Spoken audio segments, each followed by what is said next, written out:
இந்த நிகழ்ச்சியின் கதாநாயகன் கமல் சுப்பிரமணியத்திற்கும், என்றென்றும் எங்கள் மரியாதைக்குரிய மணிவண்ணன் சார் அவர்களுக்கும், வந்து சிறப்பித்து சென்ற KS ரவிக்குமார் அவர்களுக்கும் மற்றும் மேடையில் அமர்ந்திருக்கின்ற பெரியவர்களுக்கும், இந்த திரைப்படத்தில் பங்கு பெற்றிருக்கின்ற கமல் சுப்பிரமணியம், அதன் தயாரிப்பாளர் சஞ்சய், அதன் ஒளிப்பதிவாளர் கனகராஜ், அதன் படத்தொகுப்பாளர் எங்களது அருமை RT அண்ணாதுரை, எங்களுடைய யூனிட் மெம்பர்ஸ், வந்திருக்கின்ற தொலைக்காட்சி மற்றும் பத்திரிகை துறை நண்பர்கள், இந்த ஃபங்க்ஷனுக்கு வந்திருக்கிற அனைவருக்கும் எனது முதல் வணக்கம். இது ஒரு அற்புதமான நிகழ்ச்சி.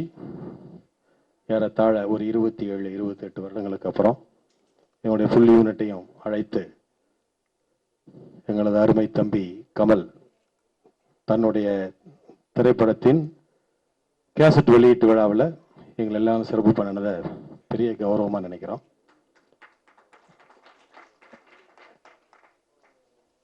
இந்த மறுபக்கம் ட்ரெய்லரை பார்க்குறப்பவே தெரியுது அதில் இருக்கிற கண்டென்ட் எந்த அளவுக்கு ஸ்ட்ராங்காக இருக்குது அப்படின்றது. நிச்சயமாக அதே போல் அதனுடைய பாடல்களை கேட்ட போதும் சரி, அதனுடைய பின்னணி இசையை கேட்ட போதும் சரி, மிக சிறப்பாக இருக்குது. நிச்சயமாக இதனுடைய இசையமைப்பாளர் அகஸ்தீனம், இந்த விழாவின் நாயகன் அகஸ்தீன் தான் சொல்லணும். ஏன்னா கேசட் வெளியீட்டு விழா இல்லையா? ஸோ அவருடைய இசை அமைப்பு, ரீரெக்கார்டிங்கும் சரி, பாடல்களும் சரி சிறப்பாக இருந்தது. ஸோ இந்த படத்திற்கு ஒரு முன்னோட்டமே வந்து இதனுடைய வெற்றியை சொல்லும்படியான ஒரு அமைப்பாக இருக்கிறது. ரொம்ப சந்தோஷமா இருக்கு. நிச்சயமா இது ஒரு மிகப்பெரிய பிரம்மாண்டமான வெற்றி படமாக இருக்கும். அதுக்காக என்னுடைய வாழ்த்துக்களை தெரிவிச்சுக்கிறேன். மனிதனா பிறந்தாவே அவங்களுக்கு ஒரு நன்றி உணர்வு இருக்கணும், பாச உணர்வு இருக்கணும். அதை தாண்டி தான் வந்து ஒரு அறிவுபூர்வமான விஷயங்கள்.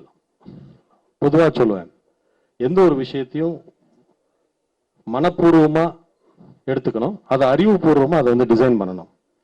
அந்த விஷயங்கள் வெற்றி அடைகிற மாதிரி வெறும் அறிவுபூர்வமான விஷயங்கள் வெற்றி அடைய அடையாது. இது எங்களுடைய சின்ன அனுபவம். இந்த ஒரு பாசமிகு ஒரு அசம்பிளிங்ல உங்க எல்லாருக்கும் ஒரு முக்கியமான விஷயத்தை உங்களோட ஷேர் பண்ணிக்கிறத நான் பெருமையாகவும் சந்தோஷமா நினைக்கிறேன். காரணம் என்னன்னா, எப்படி கமல் எங்க மேலாம் ஒரு பாசம் வச்சு எங்களை எல்லாரையும் கூப்பிட்டு ஒரு சிறப்பு பண்றாப்லையோ, அது மாதிரி ஒரு நிகழ்ச்சி. அதுவும் அந்த திரைப்படத்துறையில் அந்த மாதிரி விஷயங்கள் நடக்கிறதெல்லாம் ரொம்ப அபூர்வமான விஷயங்களை தான் வந்து முதல்ல வந்து எல்லாத்துக்கும் வெளிப்படுத்தணும். இந்த மேடையை வந்து நான் அதை வந்து பின்னாடி அதை ப்ராக்டிக்கலா ப்ரூவ் பண்ணிட்டு அதுக்கப்புறம் சொல்லணும்னு நினைச்சேன். பட் இன்னைக்கு அதுக்கான ஒரு நல்ல சந்தர்ப்பம். ஏன்னா அந்த ஒரு சுச்சுவேஷன் ஒரு அருமையான இதுன்றதுனால இதுல வெளிப்படுத்தணும், நல்லா இருக்கும். இதுல ஆரம்பிச்சிடலாம்னு நினைக்கிறேன். நாங்கள் ஊமை விழிகள் பண்ணதுக்கப்புறம் அது உழவன் மகன் ஷூட்டிங் கோபிச்செட்டிப்பாளையத்தில் நடந்துட்டு இருந்தப்போ மணிவண்ணன் சார் அவர்களுடைய படப்பிடிப்பு அங்கே நடந்துகிட்டு இருந்தது. போய் பார்க்குறப்ப எனக்கு ரொம்ப ஆச்சரியமா இருக்கும். கையில் பேப்பர் இருக்கிறத விட அவருக்கு ஃபுல்லாக என்ன டயலாக்ஸு, என்ன சீனோட, அது நாங்களாம் வந்து சீன் பேப்பரை பார்ப்போம், பார்த்துட்டு அடுத்த ஷாட் என்ன வைக்கிறோம், அடுத்த டயலாக் என்ன, அதை ஈவன் அந்த நம்மளே டயலாக் எழுதியிருந்தாலும் கூட திரும்ப ஒரு முறை அதை படித்து பார்த்து சொல்லிட்டு இருக்கிறப்ப திருப்பி பார்த்து தான் சொல்லுவோம். அவருக்கு என்டையர் டயலாக்ஸ் என்ன அப்படியே ஃப்ளோவாக வந்துக்கிட்டே இருக்கும். கையில் பேப்பரே எடுக்க மாட்டார், அப்படியே சொல்லிக்கிட்டே இருப்பார். பார்க்குறப்ப எனக்கு பயங்கர ஆச்சரியமா இருக்கும். அதுதான் வந்து அவரை நான் அங்கே பார்க்குறப்ப தான் அவரை பார்த்து நான் ஆச்சரியப்பட்ட விஷயம். அதற்கப்புறம் வந்து சந்திச்ச சூழ்நிலைகள்லாம் பார்த்தீங்கன்னா ரொம்ப பல சூழ்நிலைகள் தான். ஒன்றும் பெரிய அளவுக்கு அதில் முக்கியத்துவம் உள்ள சூழ்நிலைகள் எதுவுமே கிடையாது. இன்னும் சொல்லப்போனால் இசையமைப்பாளராக 1-2 படங்கள் நான் வெளியில் பணிபுரிஞ்சிருக்கேன், லிரிக்ஸ் ரைட்டராகவும் இசையமைப்பாளராகவும். அந்த மாதிரி படங்கள் பண்ணிட்டு இருந்த ஒரு காலகட்டத்தில் அவர் சாரே வந்து ஒரு இது சொல்லியிருக்காரு, இந்த படத்துக்கு இசையமைச்சு தர முடியுமான்னு. சார் தப்பா எடுத்துக்காதீங்க, அதை நான் தொழில் முறையில் வந்து 1-2 சும்மா நண்பர்களுக்காக பண்ணுற விஷயம் தான், அதை ஃபுல்லாக ப்ரொஃபஷனலாக பண்ணிட்டு இருக்கிறதில்ல. அதை பண்ண ஆரம்பிச்சேன்னா இந்த இது கெட்டு போயிடுமேன்றதுனால பண்ணுறதில்ல, தப்பாக எடுத்துக்காதீங்க. அட்லீஸ்ட் ஏதாவது பாடல் மாத்திரம் எழுத முடியுமானாரு. அதற்கும் வந்து சார் தப்பாக எடுத்துக்காதீங்கன்னு சொல்லி அவர் கேட்ட ஒரே விஷயம் அதுதான். அந்த ஒரு விஷயத்தையும் வந்து என்னால் பண்ண முடியலன்றது தான் அன்னைக்கு இருந்த பண்ணலை அந்த இதில். அதற்கப்புறம் திரைப்படங்கள் எடுத்து கொண்டிருந்து விட்டு ஒரு காலகட்டத்தில் சீரியல் பண்ணணும் அப்படின்றதுக்காக கங்கா யமுனா சரஸ்வதி அப்படிங்கிற ஒரு மெகா சீரியல் ஆரம்பிக்கிறோம். ஆரம்பித்து அதை பண்ண நினைக்கிறப்போ இதுக்கு கொஞ்சம் கிளாமர் வேணும்.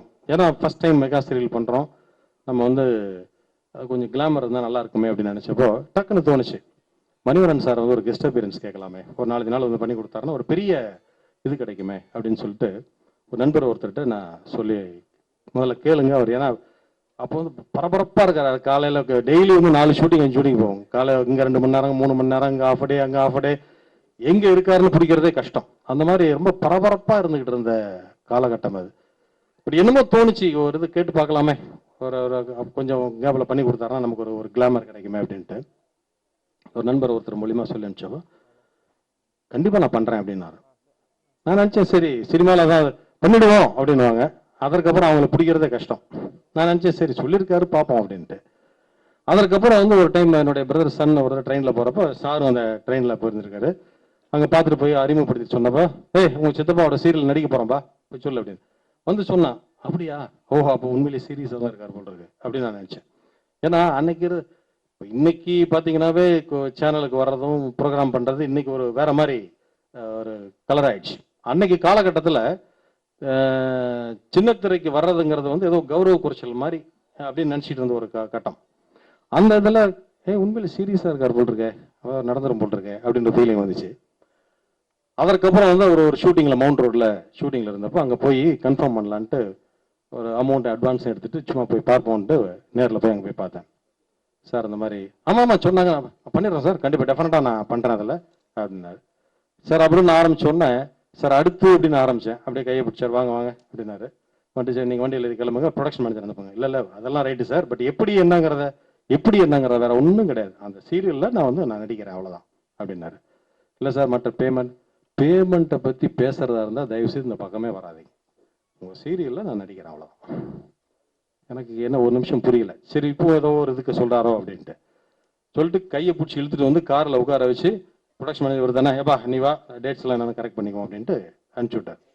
அது மாத்திரம் இல்லை, அதே போல் டேட்ஸையும் கொடுத்து அந்த சீரியல்லையும் நடிக்கவும் ஆரம்பித்தார். எனக்கு வந்து நான் யோசிச்சு பார்த்தேன், அதை கரெக்டாக எப்போ இது பண்ணோன்னா ஏஆர்எஸ் கார்டனில் ஷூட்டிங் நடந்துட்டுருக்கு. ஸ்பாட்டுக்கு போயிட்டு சாரை பார்த்துட்டு வெளியே வர்றேன். கரெக்டாக கஸ்தூரி ராஜா ஷூட்டிங் ஒன்று நடந்துட்டுருக்கு. சிவகுமார் சார் அங்கே இருக்கார். பார்த்தோன்னா அங்கே வாங்க சொல்லிட்டு, இல்லை உங்கள்கிட்ட ஒரு கேட்கணும்னு நினைக்கிறேன், கொஞ்சம் வாங்க நம்ம பேசணும் அப்படின்னாரு. சொல்லுங்கள் சார். எனக்கு தெரிஞ்சு வந்து நீங்கள் மணிவரன் சார் கூட வேறு எந்த இதுவும் உங்களுக்கு லிங்க் இருக்கிற மாதிரி தெரியலையே, எந்த வகையில் நீங்கள் கனெக்டட் அப்படின்னாரு. எந்த வகையிலையும் கனெக்டட் கிடையாது சார், கோபிச்செட்டிப்பாளையத்தில் ஷூட்டிங்கில் பார்த்தா ஃபஸ்ட்டு பார்த்தேன். அதுக்கப்புறம் இன்ஃபேக்ட் என்னென்னா வந்து அவர் ஏதாவது பண்ண முடியுமான்னு கேட்டப்போ கூட வந்து அந்த சூழ்நிலையில் இல்லை சார் அப்படின்னு தான் சொல்லியிருக்கேன். வேறு எந்த தொடர்புகளுமே கிடையாது சார். அப்போ பார்ப்போம் எப்படி இருக்கீங்கன்னு மரியாதை நிமித்தமாக ஒரு விஷ் பண்ணிக்கிறதோட சரி, வேறு எந்த கனெக்ஷனும். அப்படியா, அவங்க எல்லாம் ஃபிலிம் ஷூட்டிங் எல்லாம் ஏகப்பட்ட ஷூட்டிங் அவர் கால் ஷீட் இல்லாமல் அங்கே பெண்டிங்கில் இருந்துகிட்டு இருக்கு, பிரச்சனையாக போயிட்டு இருக்கு. அவர் என்னடா நாங்கள் வந்து சீரியலில் நடிச்சிட்டு இருக்காரு உங்கள் சீரியலில் அப்படின்னாரு. இன்னொரு முக்கியமான விஷயம் சொன்னால் நீங்கள் நம்ப மாட்டீங்க அப்படின்னாரு. அப்படின்னு சொன்னேன். என்ன அப்படின்னாரு. 10 பைசா கூட பேமெண்ட் வாங்காமல் நான் ஃப்ரீயாக தான் பண்ணுவேன் அப்படின்னா தான் பண்ணுவேன்னு சொல்லிட்டு வந்து கிட்டத்தட்ட 4-5 நாள் ஆல்ரெடி ஆக்ட் பண்ணிட்டாரு சார். இப்படியெல்லாம் போய் சொல்லாதீங்க, சத்தியமாக சொல்லுங்கன்னாரு. சார் ப்ராமிசிங்காக சொல்கிறேன், பணம் வாங்குறதா இருந்தாலும் நான் நடிக்க மாட்டேன்னு சொல்லிட்டு ஃபுல் அண்ட் ஃபுல் வந்து இது பண்ணிட்டு இருக்காரு. அதை இன்னைக்கு நினச்சி பார்க்குறப்ப எனக்கு வந்து உடம்பெல்லாம் அப்படி சிலுத்துக்குது. அதுக்கப்புறம் பார்த்தா நம்ம சீரியல் ஷூட்டிங் நடந்துட்டு இருக்கப்போ குமுதம் பத்திரிகையிலேருந்து அவரை பேட்டி காண்றதுக்காக வந்திருக்காங்க. அவங்க பேட்டி காண்றப்ப நான் பக்கத்தில் பேட்டி முடிச்சுட்டு அந்த ரிப்போர்ட்டர் வெளியே வந்துட்டு சொல்கிறாரு, என்ன சொன்னார் தெரியுமா உங்களுக்கு, சொல்லுங்க என்ன பேசுனீங்க, என்ன சொன்னார், என்ன நீங்கள் இந்த மாதிரி டிவி இதெல்லாம் நடிச்சிட்டு இருக்கீங்க அப்படின்னு சொல்லி இவர் கேட்டிருக்காரு. அப்படி சொல்லாதீங்க, அந்த கேள்வியே தப்பு. ஆபாவானனுடைய ஒரு ப்ராஜெக்ட்ல நான் பார்ட்டிசிபேட் பண்ணிட்டு இருக்கேன் அப்படி சொல்லுங்க, அதான் கரெக்டாக இருக்கும் அப்படின்னு இருக்காரு. இது ஃபர்ஸ்ட் அவர் சொன்ன முதல் பதில். சொல்லிட்டு ஆபாவானன் வந்து சினிமாவுக்கு, ஏன்னா அவருடைய ஆங்கிள் நியாயமா சொன்னா வந்து சினிமாவுக்கு எதுவும் கான்ட்ரிபியூட் பண்ண மாதிரி நிச்சயமா எனக்கு அந்த ஃபீலிங் இல்லை. சினிமாவுக்கு சில கான்ட்ரிபியூஷன்லாம் அவர் பண்ணியிருக்காரு. பதிலுக்கு வந்து ஏதாவது ஒரு வகையில் நான் அவரை ஹானர் பண்ணணும்னு நான் நினைச்சேன். அதுக்கு எனக்கு ஒரு சந்தர்ப்பம் கிடைச்சிருக்கு, அதை நான் பயன்படுத்திக்கிறேன்னு சொன்னாராம். எவ்வளவு பெரிய வார்த்தைங்க அது, சத்தியமா சொல்றேன். அதாவது நாங்க சொன்னாங்க, பேசுறப்ப பல பேர் சொன்னாங்க, எங்க யூனிட்டுக்குள்ள வந்து எந்த பேதங்களும் இருக்காது, எல்லாரும் எல்லா வேலைகளையும் பார்ப்போம். நானும் அசிஸ்டன்ட் டைரக்டராகவும் ஒர்க் பண்ணுவேன், ப்ரொடக்ஷனையும் வேலை பார்ப்பேன், ப்ரொடியூசராகவும் இருப்போம், டைரக்டராகவும் இருப்போம், இப்படி எல்லாருமே கலந்து பண்ணிட்டு இருப்போம். நாங்க ஒருத்தருக்கு ஒருத்தர் நாங்க கலந்து வாழ்ந்ததும் வளர்ந்ததும் அதற்கப்புறம் ஷேர் பண்ணிக்கிறதும் பெரிய விஷயம் இல்லை. மிக மிக மிக குறைந்த தொடர்புகள், அப்பப்போ ஒரு மரியாதை நிமித்தமா பார்த்து விஷ் பண்ணிட்ட அந்த விஷயங்களை தவிர, இதுக்கு வந்து நான் சொல்றேன், இந்த ஜென்மம் பத்தாது. அவருக்கு வந்து நான் அவ்வளவு நன்றி கடன் பட்டிருக்கேன். ஸோ என்னுடைய நன்றி உணர்வுகளை வந்து சத்தியமா நான் வெளிப்படுத்துவேன். அது வந்து எந்த அளவுக்கு வந்து அவர் பண்ணதுக்கு மேல பண்ண முடியும் நான் வந்து வெயிட் பண்ணிட்டு இருக்கேன். கண்டிப்பா அதை ஒரு நாள் நான் ப்ரூவ் பண்ணுவேன். அது என்ன என்ன இந்த வாழ்க்கையிலையும் இந்த ஜென்மத்திலையும் மறக்க முடியாத ஒரு மிகப்பெரிய விஷயம்னு நான் நினைக்கிறேன். அதை வந்து முன்னாடி நான் சொல்றது காரணம்னா, அதுக்கெல்லாம் ஒரு பெரிய ரொம்ப பெரிய மனசு வேணும். இத்தனைக்கு என்னன்னா, அவர் அன்னைக்கு இருந்த பரபரப்பான சூழ்நிலை, அன்னைக்கு வந்து வாங்கிட்டு இருந்த உங்களுக்கே தெரியும், சம்பந்தப்பட்ட திரைத்துறை சேர்ந்த அத்தனை பேருக்கும் தெரியும் என்ன எவ்வளவு பெரிய அமௌண்ட் வந்து டெய்லி இதை வாங்கிட்டு இருந்தார் அப்படின்னு சொல்லிட்டு. அதை எல்லாத்தையும் சாக்ரிஃபைஸ் பண்ணிட்டு அதை பத்தி கவலையே பட்டுக்காம வந்து இன்றைக்கு வரைக்கும் அவர் எங்க மேல வச்சிருக்கிற பாசமும் எங்க மேல வச்சிருக்கிற அந்த அனுசரணையும் ஏதோ வந்து போன ஜென்மத்தில் பண்ண புண்ணியம் நான் நினைக்கிறேன். அதை நிச்சயமா வந்து ஒரு ஏதாவது ஒரு வகையில வந்து திருப்பி கொடுப்போம். அதற்கான சந்தர்ப்பத்தை கடவுள் தரணும்னு நான் வேண்டிக்கிறேன். இந்த ஒரு நல்ல சூழ்நிலையில கமல் பத்தியும் அவங்க யூனிட்டை பத்தியும் சில வார்த்தைகள் சொல்லிக்கணும்னு ஆசைப்படுறேன். அதாவது வண்ணத்து பூச்சி அது சிறகடிச்சு பறந்து வெளியே வர்றதுக்கு முன்னாடி அதனுடைய கடைசி பருவம் வந்து லார்வா, கூட்டுப்புழு அப்படின்னு சொல்லுவாங்க, கூட்டுப்புழு பருவம். அது என்ன பண்ணுன்னா, உள்ள அந்த கூட்டை உடைச்சிட்டு வெளியே வர்றதுக்கு அதனுடைய சிறகுகளை வச்சு உள்ளே அந்த கூட்டுக்குள்ள இருந்து கொஞ்சம் கொஞ்சமா அதை வந்து ட்ரை பண்ணி உடைச்சி இது பண்ணி தான் ஃபைனலா உடைச்சிக்கிட்டு தான் அது வெளியே வரும். அந்த சூழ்நிலையில நீங்க வந்து ஐயோ உள்ள வந்து போராடிட்டு இருக்கே அப்படின்னு சொல்லி அந்த கூட்டை உடைச்சி நீங்க அதை ஃப்ரீ பண்ணணும்னு நினைச்சீங்கன்னு வைங்க, அது கடைசி வரைக்கும் அந்த வண்ணத்து பூச்சினால பறக்கவே முடியாது. அதுல இருக்கிற என்ன ஒரு இயற்கை வழங்கி இருக்கிற ஒரு மிகப்பெரிய விஷயம் என்னன்னா, அதனுடைய அதுக்கு கொடுக்கப்பட்ட விதியே எப்படின்னா, அந்த கூட்டை உடைக்கிறதுக்காக அது இறக பயன்படுத்தி சிறகு மூலியமா அதை ட்ரை பண்ணி உடைக்குது. அதுலதான் வந்து அது தன்னுடைய சிறகுகளை ஸ்ட்ரென்தன் பண்ணிக்குது. அப்படி அது ஸ்ட்ரென்தன் பண்ணிக்கிட்டாதான் அதனால அதை உடைச்சதுக்கு அப்புறம் வந்து அதனால பறக்கவே முடியும். இதுதான் இயற்கையினுடைய விதி. அது போல எங்கள் யூனிட்டை சேர்ந்த அத்தனை பேருமே யாரும் யாருடைய உதவிக்கா, எங்களுடைய ஆர்வி உதயகுமார் ஆகட்டும், அதற்கப்புறம் எங்கள் யூனிட்டில் இருந்து பல பேர் வந்திருக்காங்க, பாலாஜி சக்திவேல் ஆகட்டும், சுசீந்திரன் ஆகட்டும், வந்திருக்கின்ற இன்னைக்கு அதே போல சரவணன் இன்னைக்கு கேமராமேனா இருந்து இன்னைக்கு டைரக்டர் ஆயிருக்கான். இந்த மாதிரி எங்க யூனிட்ல இருந்து வந்த பல வழித்தோன்றல்கள் எல்லாருமே அவங்களா போராடி அவங்களுடைய சிறகுகளை பலப்படுத்திக்கிட்டு இன்னைக்கு ஒரு வண்ணத்து பூச்சிகளா அவங்க பறந்து மிகப்பெரிய சாதனைகளை புரிஞ்சுட்டு இருக்கு பாக்குறப்போ ரொம்ப சந்தோஷமா இருக்கு. அதே போலதான் கமலும் அவங்க யூனிட்டை சேர்ந்த அத்தனை பேரும் அவங்களுடைய சிறகுகளை பலப்படுத்தி தன்னிச்சையா தங்களுடைய முழுமையான உழைப்பை இதுல போட்டு ஒரு அற்புதமான படத்தை எடுத்திருக்காங்க. இந்த படத்தினுடைய வெற்றியும் இவங்களுடைய வெற்றியும் நிச்சயமா வெகு விரைவில் நம்ம பார்க்க போறோம். வண்ணத்து பூச்சி அவங்க சிறகடிச்சு பறக்க போறாங்க. அதற்கு எங்க எல்லோருடைய சார்பாகவும் எனது மனப்பூர்வமான வாழ்த்துக்களையும் நன்றியும் தெரிவித்துக் கொள்கிறேன். நன்றி, வணக்கம்.